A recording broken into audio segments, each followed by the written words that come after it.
This is Jack, and if you're here, it's because you're here to do our very first movie review. And obviously, that's going to be Halloween 1978. I hope you guys enjoy this. I do have a list here.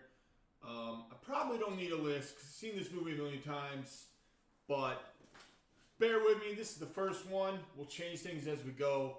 Hopefully you guys took some notes down when you watched it, or at least wrote something down. Or if not, that's okay too, and you just want to watch this, that's fine. So make sure you smash that like button, thumbs down, whatever you think.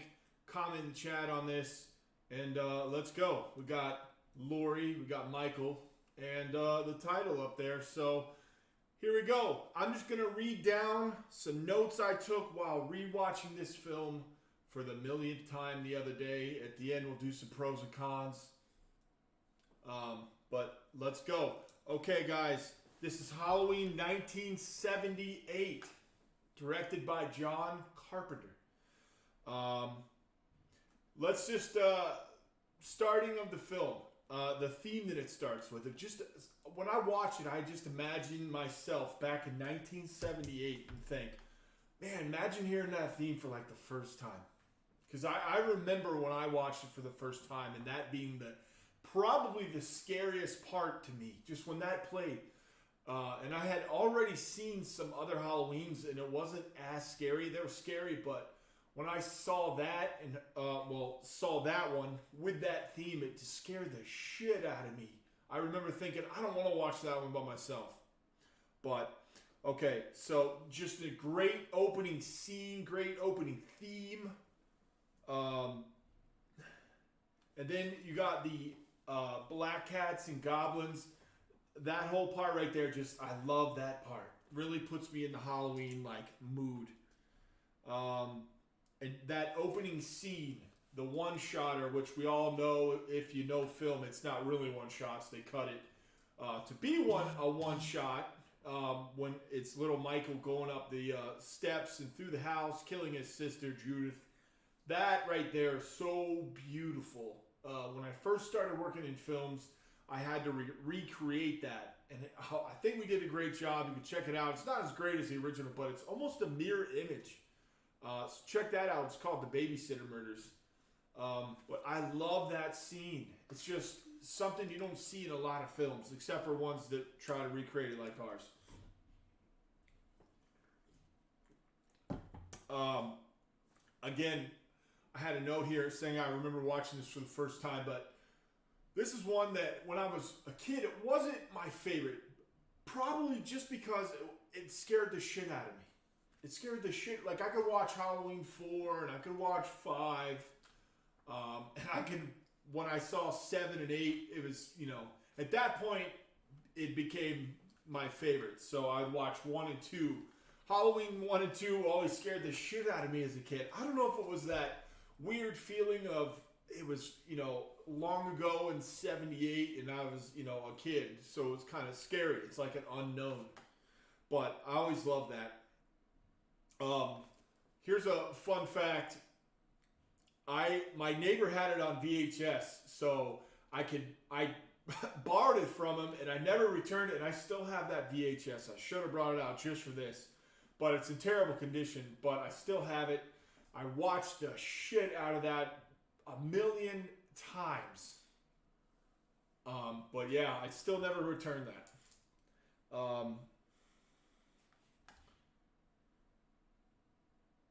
Let's see.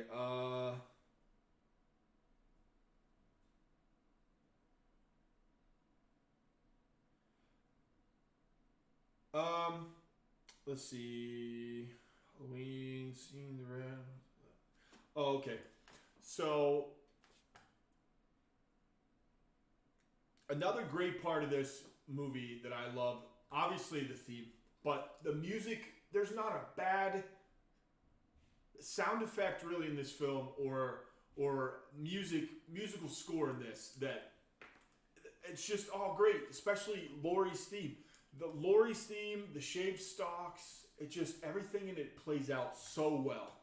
Everything is so well done, fits, every part of it is spooky. Laurie's theme's like one of my personal favorites.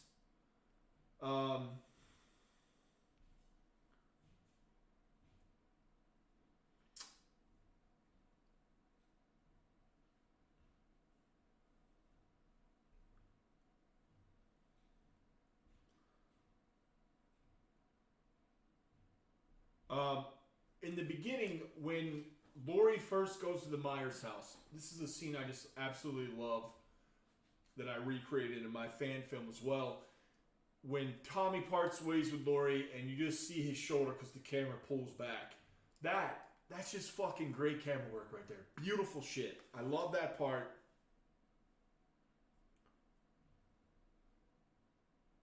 Okay, here's another one. So in the classroom scene, Lori's sitting at the desk. The teacher's speaking about fate. She looks outside, sees Myers standing there, creepy as shit. One of the best scenes. And then she looks back. The teacher answers the question. Turns back, he's gone. When I was a kid, when I first saw this film, sometimes I would pretend, bored in class, not paying attention. I'd look out the window and just pretend, daydreaming about Halloween and stuff like that. I would pretend that happened to me all the time. Now that is weird, but I just loved it so much. So that is just a little something I remember when watching it this time.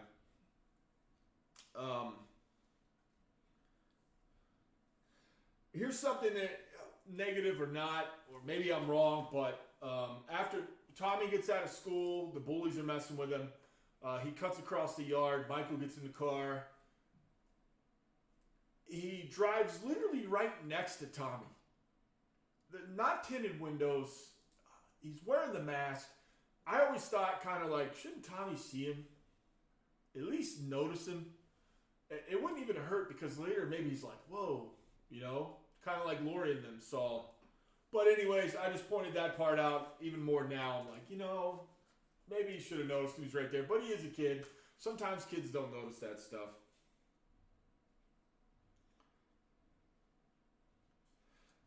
And one of the next scenes after that, you got Lori walking home.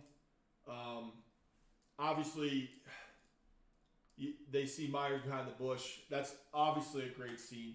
But after that, when Annie walks into her house, Lori turns around. Brack is just walking towards her. You don't see a cruiser. You don't see nothing. Maybe his cruiser's in the house. I don't know. Where did he come from? But nobody noticed him. It's not a huge deal, and it's somebody's probably gonna eat me up in the thing. But I always thought it was kind of weird. He's just there, and then what he says is even creepier. And then he just kind of stares, and then she walks away. He turns around again. And then she turns around and he fucking walks away, almost like he was checking her out. But I love Sheriff Brackett, so it is what it is. Okay, one thing I did always notice in this film, and one time I won this argument with a guy who says, how is this even Halloween? There's no trick-or-treaters in the whole film besides Tommy and Lindsay, and that's wrong, because right when she gets home, she hears some chuckling, some laughing, and she looks and it's trick-or-treaters, and they're already trick-or-treating. Hell, they even say trick-or-treat. But maybe back in the day, kids went out in the daytime. Of course, now everybody does. But I just thought it was weird. It was like, what? This got to be like 3 o'clock, right? And they're all dressed up. Thought it was weird. You don't see a lot of trick-or-treaters in this movie, but I rewatching it now and looking for that, there was a couple more times where you do see them, which is plenty enough, because you don't even see that many trick-or-treaters in this day and age, sadly. I wish you could see more. But just another thought I had.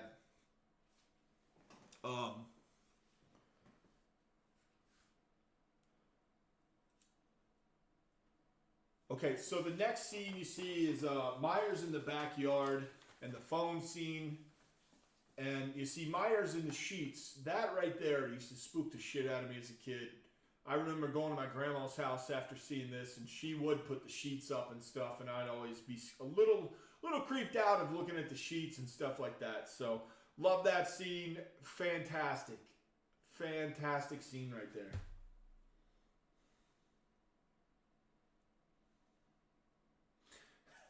Next scene, kind of creepy. Bob and Linda talking about getting naked. Freaking weird, because he mentions let's take Lindsay's clothes off. It's freaking creepy right there. But whatever. It's a joke. Pass that part up. Let's move on. Um,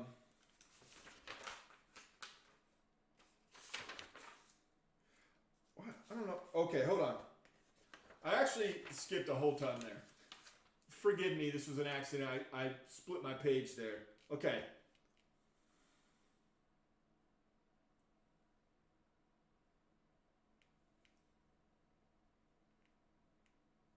Okay. The next scene was really the caretaker. I don't know why I skipped that. Like I said, my bad. It's my first one. Give me that. Everybody always wants to hear that graveyard caretaker story. Great story. I always wanted to make a little fan film of that. I don't know if anyone ever has. I know there's a comic book of it, an official one. But everybody always talks about, I wish you would keep talking right there. I want to hear that story. Me too. Me too.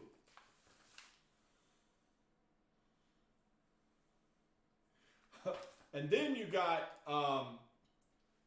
Annie and Lori in the car smoking on the way to their babysitter's job. And then moments later, they pull up. Windows are up or whatever. And Brackett's there.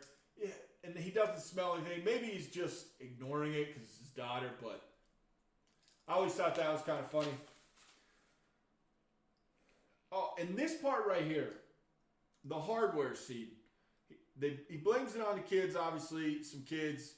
But I just, thinking about this, they took a mask, a knife, and a rope. Don't really know what the rope's for. But if it was Myers, what the hell was the rope for? But what I was just thinking is, alarm's still going off. It's after school. It's like 3 o'clock. Did that alarm go off all day? Because he had it. The mask in the morning while she was in school.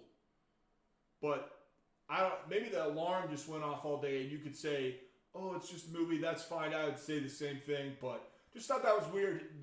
The alarm's still going off. It's like 3 something. Maybe the alarm's just going off because they don't have no one to turn it off all day. Something like that. I don't know. It's a little weird to me, but it's okay. It fits the story, you know. Maybe it wasn't Myers, because again, what did he use the rope for? Maybe I missed that part, but. I don't know.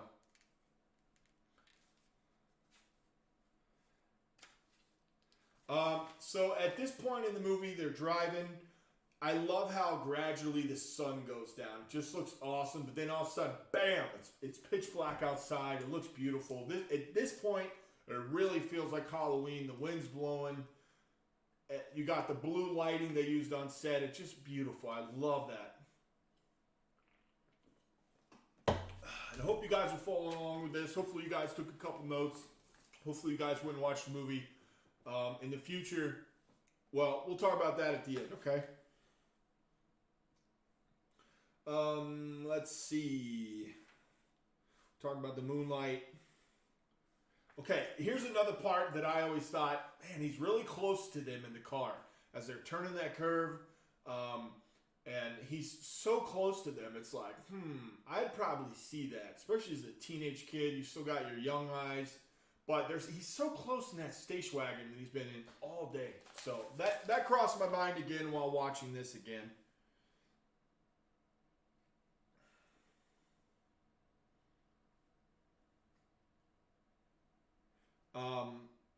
One of the next shots, you see Tommy looking out the window, seeing Myers across the street, and he kind of is like, oh, that's the boogeyman. That stuff always, I love scenes like that. It's so beautiful. That scene alone just makes you feel like it's Halloween. I feel like with the lighting. And it's spooky, just standing across the street. And I've actually been to those houses, and it's really cool to see in real life. They're changed a little bit, though. I guess a lot. But not enough to where you couldn't tell it was the houses.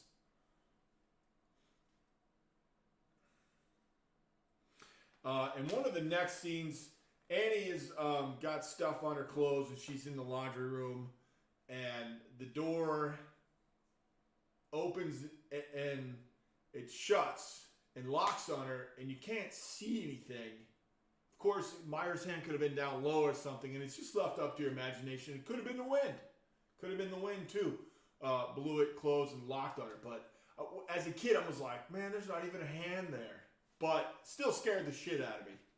I always thought, like, who the fuck is gonna go out there and want to do laundry? And I'd be like, fuck it, I'm gonna stay dirty, even for my boyfriend, if I was her.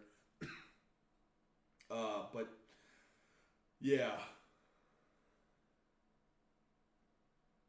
And then in that part, the Smith's Grove car is parked there near them, and nobody notices that.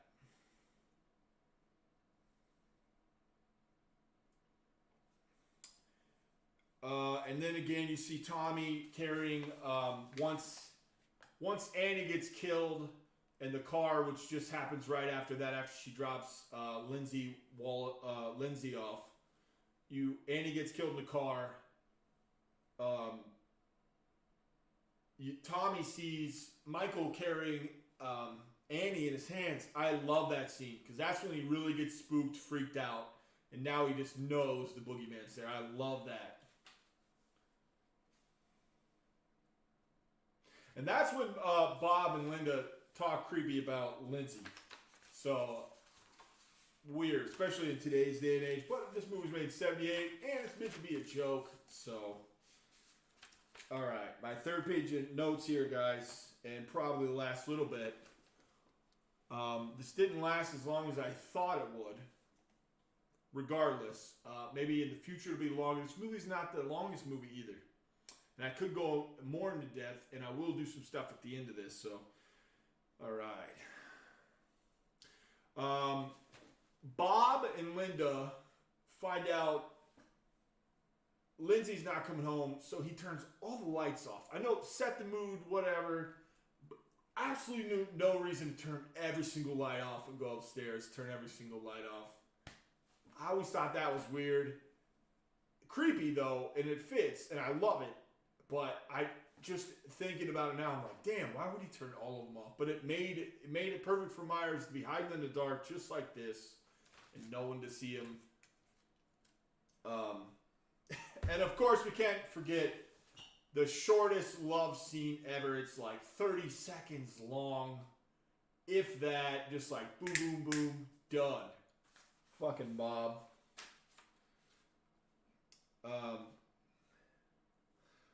Bob's death is next, and you can't help but this is like one of the first times you really see Michael gets to create this art. He's being artistic. He picks Bob up, stabs him, steps back, looks at him, turns his head. You first get your first head tilt there for the Myers series, and he's just observing his artwork, and that's when you know he's a little creative and he enjoys what he's doing. You gotta love that scene.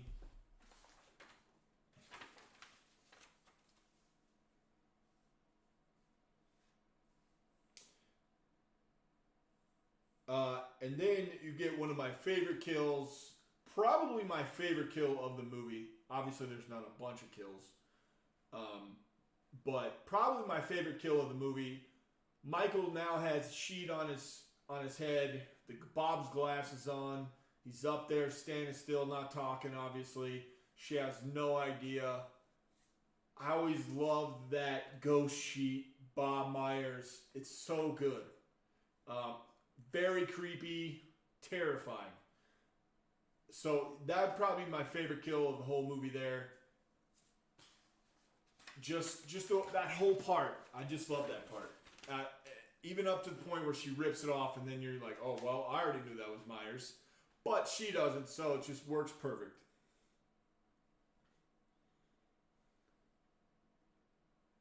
At that point, Laurie's on the phone, hears her choking. She gets curious, checks on the kids, contemplates going over there, looking out the window. And then that's it. At this point, I really love it in the film because she goes outside. It's quiet. All you hear is the wind and the trees rustling. I like taking night walks, especially during the fall. And you hear that wind. You feel it on your face. You can even see it's kind of cold for her, even though obviously it's in California, so it's probably hot. But it's just that at that point, I'm so into it. I could feel it. That's what I think about when I think about Halloween time. And she's walking across the street. The lighting is beautiful. I just absolutely love this part of the film.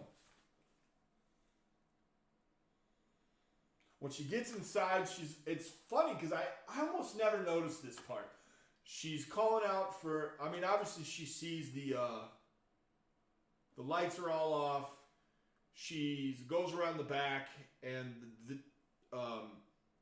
you can see the broken pane, I believe. And she comes inside. Bob's gone now, and she's calling out the names. She's going around the corner. She kind of jumps out, kind of like a gotcha kind of moment.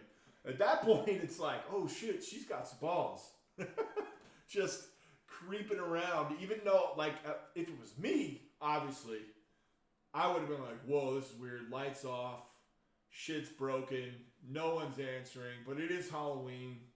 I don't know. Creepy as fuck. But I heard choking. Been watched all day by this guy.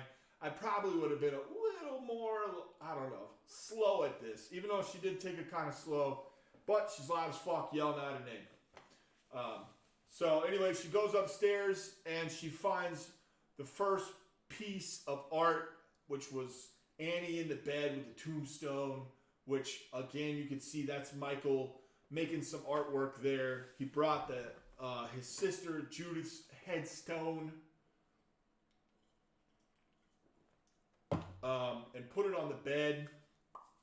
Second time you get to see Michael enjoying his artwork. And then she backs into the closet, and you see Bob swinging out, which is fucking creepy. Maybe that's where Myers used the rope and tied him up there, or maybe his legs are just hung over the rack. And then you see Annie fall down. The door opens up, and then, or not Annie, Linda. And more of his little antics there and his artwork he did.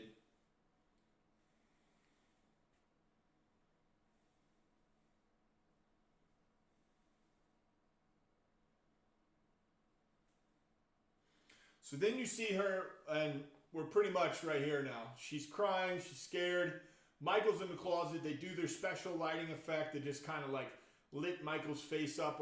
He's there the whole time. But then the light just kind of goes slowly, and then you see him more, and then he steps out, and that's like the first big time where they meet face to face.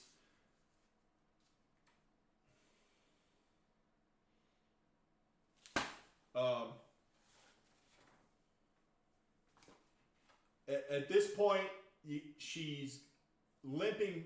She goes outside. She's limping across the street to go back. She's trying to find some help.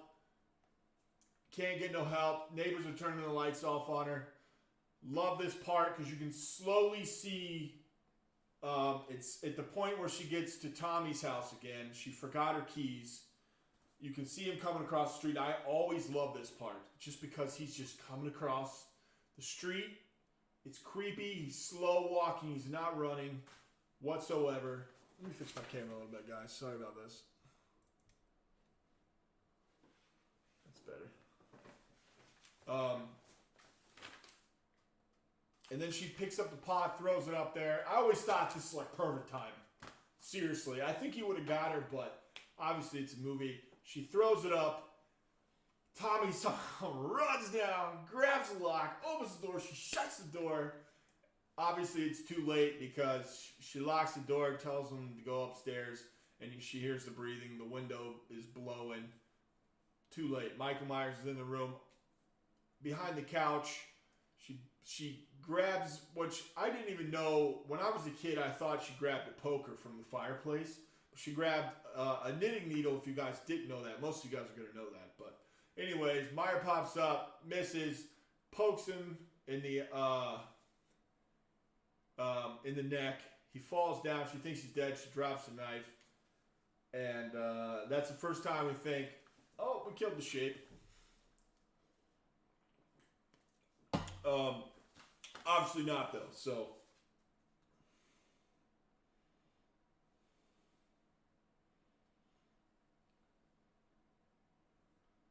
anyways, go upstairs.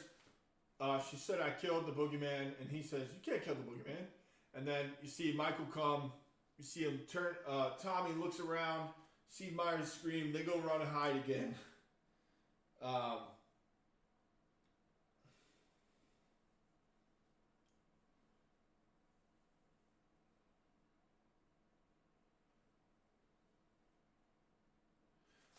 so she goes and hides in the closet. Myers obviously finds her. She grabs a hanger, unravels it, pokes him in the eyeball. He falls down. She thinks she killed him again. Well, not yet. He drops a knife. She takes the knife, stabs him in the chest. That was enough to knock him down again. She opens the door, thinks it's over again. Comes into the hallway, and this is one of the best scenes too, guys. Myers sits up. It's almost like a fucking robot. And he just turns his head. That right there, fucking creepy as shit. I love it. It's perfect. It's coming towards her. Quiet as shit, kind of wobbling. Obviously, Loomis pops up. Well, not yet. I'm sorry. They're struggling again. She rips the mask off. Myers rubbers that shit down like it's fucking... It's so thin, it looks like. And he's putting it back on. You see his face for a second. He looks morphed. But obviously his eye's fucked up from where he just got poked in the eye. Funny story, that's Joni's from Happy Days brother, by the way. So anyways, he gets the mask back on. Now Loomis pops up, shoots him.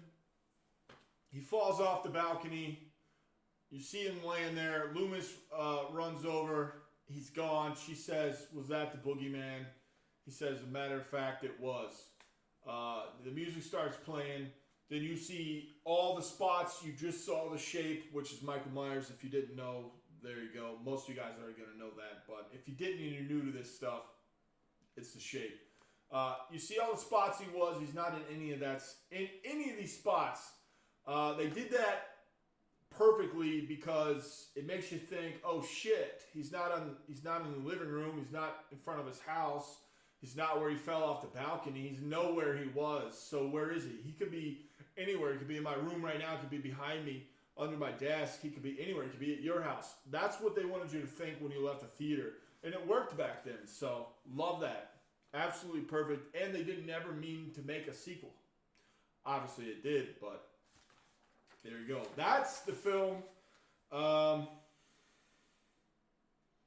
Just some...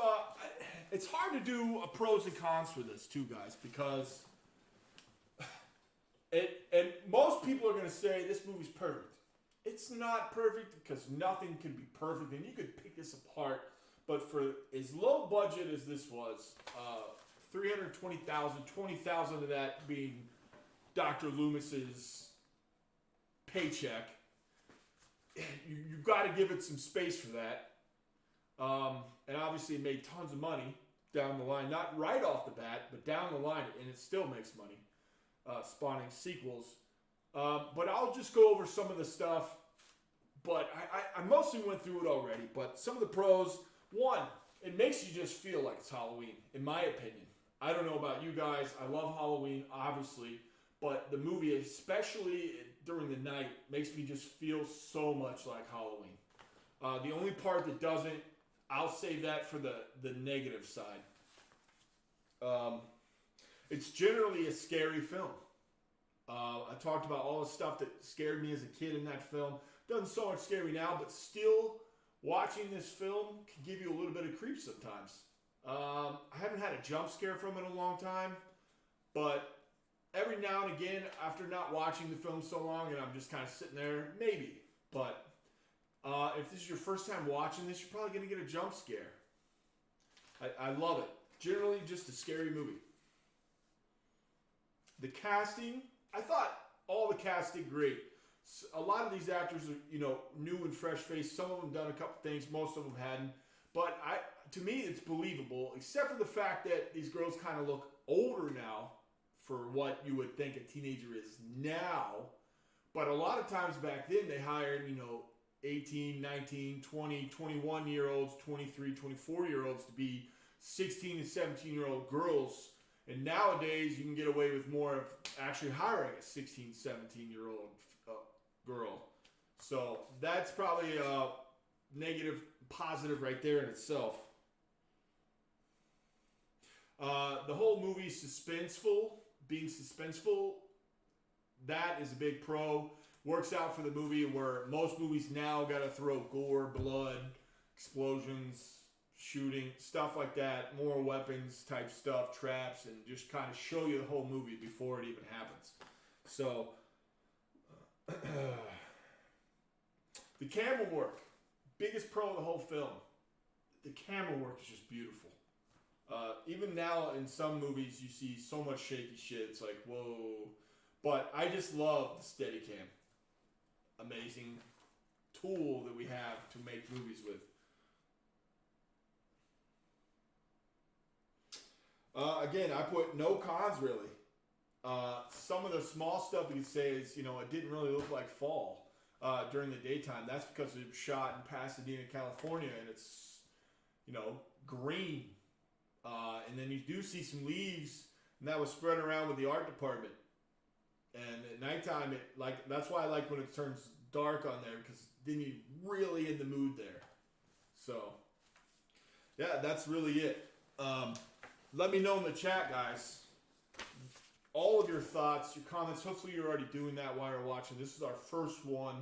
The way I'm going to do this from now on is I'll pick a movie, or I'll have my paid subscribers vote on a few different movies, and whichever one wins, I'll announce, and then we'll have 7 or 10 days to watch it, take our notes, and obviously I need to film this video like this. And next time it should be better. I'll probably do more notes.